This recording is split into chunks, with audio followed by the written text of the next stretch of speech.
Vem cá, você já se perguntou por que seus relacionamentos sempre parecem dar errado? Será que você tem aquele famoso dedo podre?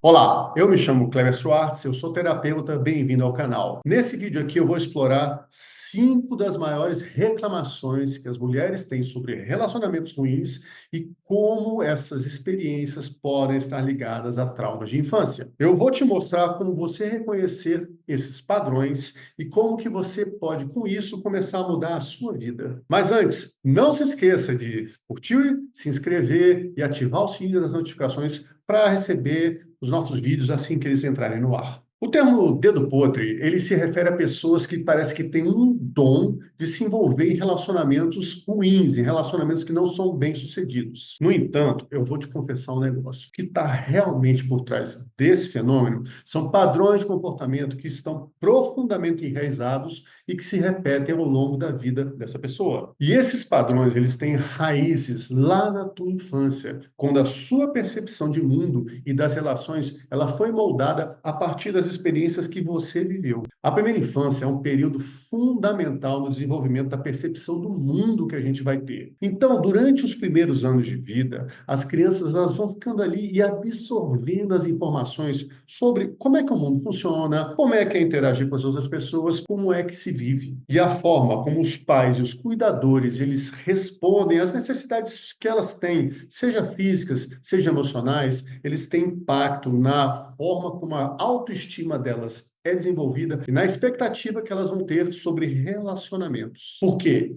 é dentro da família que você aprende a entender as emoções e a formar as suas crenças sobre si mesma e também a desenvolver o seu modo de interagir com outras pessoas. Por exemplo, se uma criança ela experimenta amor, segurança, apoio, ela tende a crescer acreditando que ela merece ser bem tratada e que os relacionamentos eles têm de ser baseados no respeito e no carinho. Por outro lado, se a criança ela enfrenta, sei lá, negligência, se ela é super criticada ou ela não se sente amada, ela pode desenvolver crenças negativas sobre si mesma e o que ela tem de aceitar dentro de um relacionamento. Portanto, quando a gente observa padrões de comportamento prejudiciais em relacionamentos adultos, a gente vai encontrar as raízes lá na maneira como a criança foi tratada e como as suas primeiras relações com a família moldaram a sua percepção do mundo.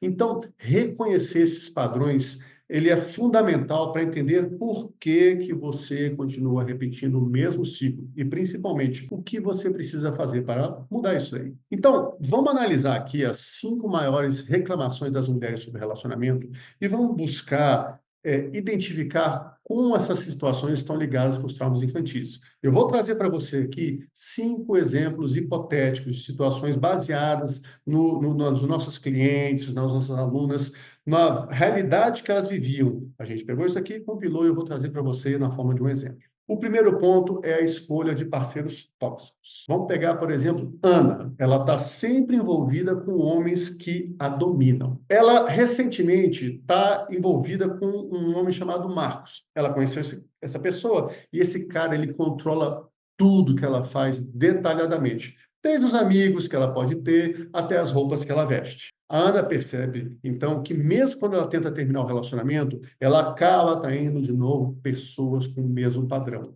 E aí, é importante a gente notar que Ana, quando ela era criança, ela tinha um pai que era extremamente controlador. Esse pai, ele decidia tudo por ela, desde as amizades que ela podia ter, até as atividades que ela podia fazer, se ela podia ir para o balé, se ela podia estudar, se ela podia sair, tudo era controlado.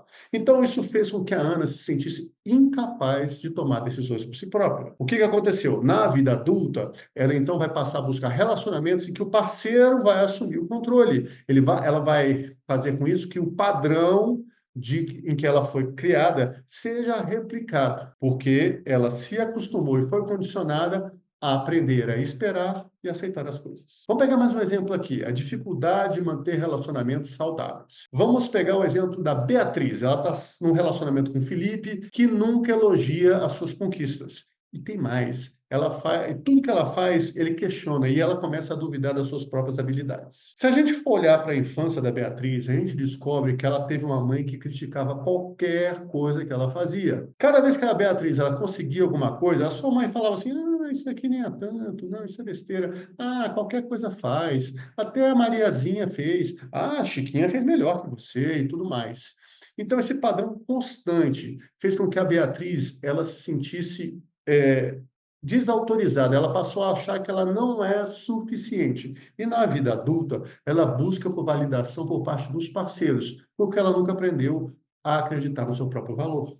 Vamos ver agora o medo da intimidade. Se a gente pegar, por exemplo, a situação da Sofia, ela está no relacionamento com o Daniel, mas ela evita falar sobre sentimentos mais profundos. Sempre que o Daniel chama a Sofia para conversar sobre isso, ela se afasta, ela vai embora, ela muda o assunto. Por quê? Porque ela não consegue se comprometer. No fundo, ela tem um grande medo de que depois o Daniel a abandone.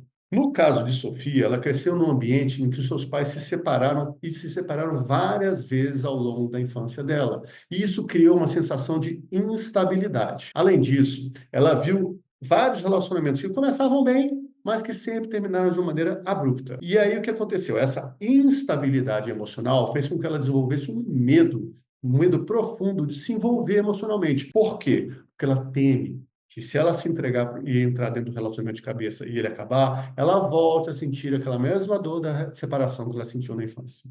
Comportamentos autodestrutivos. Se a gente pegar o caso da Laura, ela está no relacionamento com o João, mas o que que acontece? Ela está sempre se sabotando. Eles fazem planos, ela vem com as ideias e tudo mais, mas na última hora ela cancela sem motivo. Ou então, pior, ela começa uma briga. A própria Laura já percebeu esse padrão acontecendo na vida dela, mas ela não consegue entender por que que ela não consegue um relacionamento saudável. No caso da Laura, ela teve uma mãe que criticava muito ela na infância. Qualquer erro pequeno, qualquer coisa que acontecia, era uma coisa que era muito recebida por ela de uma maneira muito forte e com um certo desdém. Teve uma ocasião, por exemplo, em que a Laura, ela tentou participar de um concurso escolar, mas sabe o que que ela ouviu da mãe dela?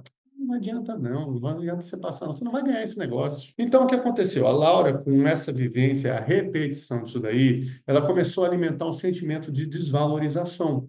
Então, isso fez a Laura acreditar de que ela não merece coisas boas na vida. E esse trauma, então, vai se manifestar na vida adulta através do quê? Através da autossabotagem, porque ela, inconscientemente, ela se impede de entrar em relacionamentos saudáveis, porque, no fundo, ela acredita que não merece a felicidade. Mais um, a sensação de desamparo. Vamos pegar o exemplo da Júlia. Ela se sente completamente dependente do Marcos. Ela não consegue tomar nenhuma decisão na vida dela sem que ele seja consultado. E, frequentemente, ela se sente muito perdida quando o Marcos não está perto. Ela chegou até a confessar para o amigo o seguinte: eu preciso dele para tudo. Desde a escolha do restaurante até os problemas financeiros, eu preciso que ele dê opinião. Eu me sinto inútil se ele não está perto. E o que acontece é que a Júlia, quando era pequena, os seus pais eles estavam frequentemente ausentes. Eles estavam preocupados em tocar a própria vida e ela estava meio que sobrevivendo lá, meio que largada. Então, teve um episódio, por exemplo, marcante, em que a Júlia, quando ela tinha apenas 10 anos, o pai deixou ela sozinha e falou: filha, se vira aí, a gente está muito ocupado, vê o que que você consegue fazer. O que que aconteceu? Essa sensação de abandono e essa falta de suporte fez com que a Júlia crescesse com uma profunda sensação de desamparo. Então, na vida, ela busca relacionamentos em que alguém a faça se sentir segura e apoiada, porque ela nunca aprendeu a confiar na sua própria capacidade de lidar com desafios. Vem cá, me fala uma coisa, você se identificou com alguma dessas situações? Compartilhe aqui comigo nos comentários se você passou por isso, como você está se sentindo, ou se você conhece alguém. E, nesse caso, marca a pessoa para assistir esse vídeo junto com a gente aqui. E agora que você entendeu como os traumas infantis podem influenciar as relações, os padrões problemáticos que a gente vive, vamos explorar melhor aqui como você pode começar a mudar esses padrões e o que que você pode fazer para transformar a sua vida amorosa em algo melhor. Um ponto muito importante primeiro, reconhecer padrões de comportamento. A gente chama isso aqui de ciclos de repetição, porque são situações que vivem se repetindo. Então, você tem que começar a reconhecer as mesmas histórias, aquilo do de novo. mais uma vez na minha vida, isso, mas aquela sensação que você tem de estar vivendo um filme em constante replay. Porque a partir daí você começa a entender melhor como você está se comportando nos relacionamentos. E você vai começar a se questionar de por que você entra nesse tipo de história. Vou dar um exemplo para ficar mais fácil aqui.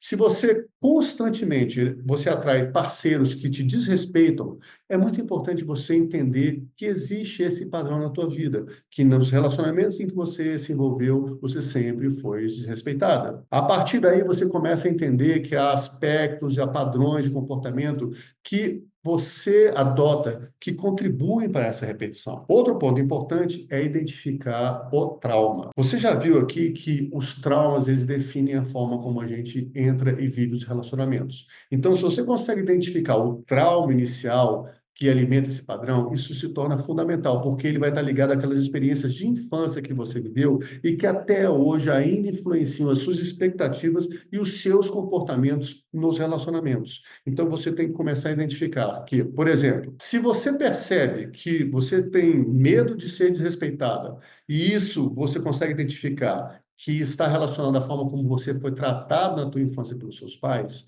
você começa a entender que a origem desse trauma vai ser o primeiro passo para você começar a entender como as suas escolhas são afetadas na hora de você se envolver com alguém. Outro aspecto muito importante, buscar ajuda para elaborar e ressignificar esses traumas. Então, fazer um curso, mas um curso sério, não qualquer curso. Hoje em dia você acha qualquer coisa por aí. Se você fizer um curso sério, ou você trabalhar com um terapeuta, isso é extremamente útil para te ajudar a elaborar e ressignificar os traumas da tua vida. Você vai começar a processar essas experiências e você vai fazer o que é importante, desenvolver novas formas de lidar com o relacionamento. Esse daqui eu considero uma das coisas mais importantes, que é reconhecer as suas expectativas erradas sobre o seu parceiro. O que acontece é que muitas vezes você vai ter que assumir que as suas expectativas sobre o relacionamento, elas são consequências do que você não recebeu na tua infância. Então, o que acontece? Qual é o ponto aqui?